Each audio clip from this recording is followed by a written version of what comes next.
Jack, and I'm a freshman in the Criminal Justice Administration. And I'm here today with Professor Staub, part-time faculty member in the Humanities Department. Welcome, Professor Staub. Thank you for having me. How long have you been teaching at Central Penn College? Started part-time back in 2007, taught 3 classes per term every term for several years until I had my son, at which point I went home and worked online for CPC for about 1.5 years. And then I took 2 years off to be a mom and started working part-time on ground again. And so 2 terms a year I'll teach 2 classes, 2 terms a year I'll teach 3. Why do you love to teach at CPC? I teach at 5 different schools. I love teaching here at Central Penn because, first of all, we have a really intimate learning environment. I've taught at other schools where I have 40, 50 students, and although I make the effort to get to know them, it's much harder when you have that many students.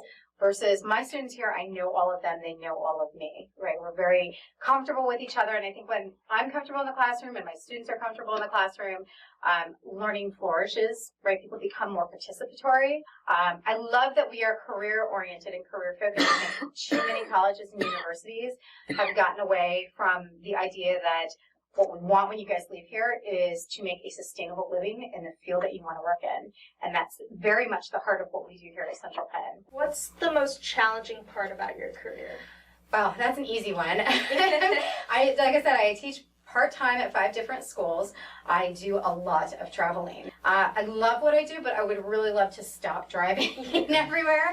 And I'd like to just be like in one spot. That's definitely the biggest challenge. Remembering all the different passwords. I have 5 different passwords, 5 different usernames for each school. Remembering everybody's term beginnings and endings because they all start and end at a different time.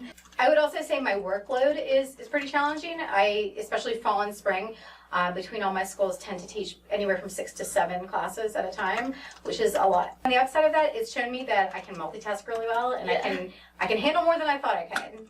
If it's so challenging to drive everywhere, why don't you decide to be a full-time instead of part-time? I'd very much like to be somewhere full-time. I'd very much like to make CPC my home. How would students benefit from having a full-time criminal justice female member? Is that there are more women going into policing, corrections. It's an ever-expanding element of the field. It's not completely new. Obviously, there's always been women, but the numbers are new. Yes.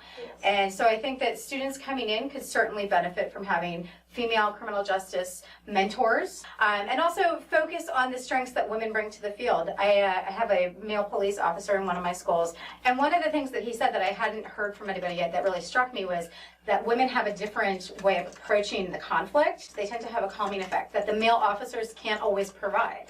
So oftentimes you have a male offender, you have male officers, and frequently it results in antagonization, it results in escalation of the situation. And what he said is, our female officers have a way of bringing down the intensity for both the person under scrutiny and for the officers, de-escalating, which is what we want. Women bring a lot to the field, and it's something that I've studied extensively, but I certainly like being a mentor for a female because I was one of the few females in my CJ master's degree and my CJ doctoral studies, so I understand that experience. You have a background in psychology and criminal justice, so why did you decide to coordinate the two? That's a good question. I actually started back when I was an undergraduate at Penn State. I was finishing up my psychology degree. I needed 9 credits of anything in the social science. I took 3 classes in criminal justice, and I absolutely fell in love with criminal justice. And I knew it was exactly where I belonged because I actually had a class with a professor. This has only ever happened to me once, where I would look at my watch and get upset that we only have 30 minutes left. I finished my undergraduate degree, and I went into psychology largely because I enjoy studying abnormal behavior, deviant behavior, what makes people do things that are bizarre and strange or criminal. And I thought this is the perfect next step. So I went into a criminal justice master's degree, which was one of the best experiences of my life. I did it full-time. I finished in 16 months. And from there, I moved on to my doctoral studies because I couldn't get enough. I did 3 years of my doctoral studies in criminal justice down at Temple University, Maine. Thoroughly well-trained by some of the best in the field. What do you research in your field? I've researched juvenile sexual offenders, racial profiling, policing ethics. I understand that you have some publications. What are they mostly focused on? Well, pretty much everything I just told you. But so, for example, gathering information on juvenile sex offenders and the way each different state in the union handles them. Are we being punitive, or are we trying to help them? Because although they are a victimizer, they are still a juvenile, and we have an obligation to rehabilitate them, treat them, give them therapy, and so forth. I've looked at racial profiling practices in the state of New Jersey. I've also looked at drug trafficking patterns in the state of Louisiana. One of my favorites is to research the role of paramilitaristic policing, which is the increased and expanded use of SWAT in policing. Why do you think SWAT is becoming more exposed? For one, we introduced it to law enforcement agencies as an option in really dangerous circumstances. So standoffs, hostage situations, etc. And we definitely need them before that. You have to justify your funding. When you're a member of a police agency, you have to justify your presence financially. And SWAT's pretty expensive because they have a lot of extra gear and tactical support and so forth, a lot of training. If you only have one standoff a year, are you really justifying the money being spent? So what we were questioning as researchers is, are policing agencies finding new tasks for SWAT to justify their existence, and therefore sort of expanding the overreach? And we researched that sort of perpetuation of, we need to justify our existence so we can get more funding. More funding means more tactical gear, more training. You want to remember that policing is an institution that engages with the community. Sending out people in full SWAT gear makes it kind of hard for those community relations. So the question being, do we really want to ramp up the SWAT presence? Thank you, Professor Staub. This is Taylor Lajak for The Night View, a special segment for the Nightway. Thank you. Wait.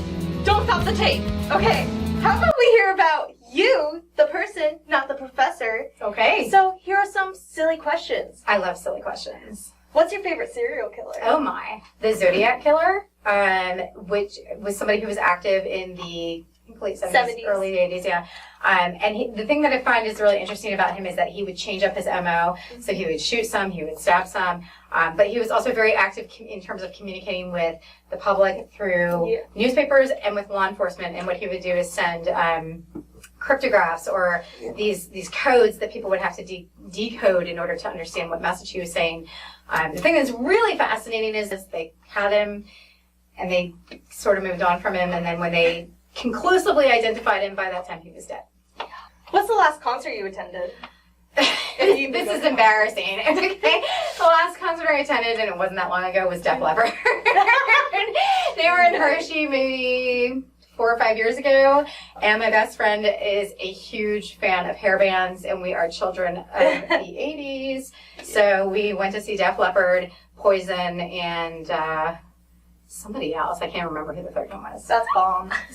Why do you always wear heels? Heels are just a part of me. When I was a little girl, I was dying to put on high heels, and my mother was like, no way. You are 7. 7-year-old girls do not wear high heels. So one day we were at a store and I was 7, and they had these very small shoes for an adult woman that actually fit my feet, and they were teal, like 3-inch stiletto heels, and I was so excited. I put them on and they fit, and I started to walk around, and my mother comes around the corner and she's like, take them off. And that was the end of my love affair with heels until maybe I was 16. I just always love them. I think they're fun. I think they're beautiful. They make me feel taller, and I feel like if you give a woman the right pair of heels, she can conquer the world. Well, thank you again, Professor Staub. It was great to get to know you. Students, if you have the chance, take a class with Professor Megan Staub. I'll be taking abnormal psychology in summer term.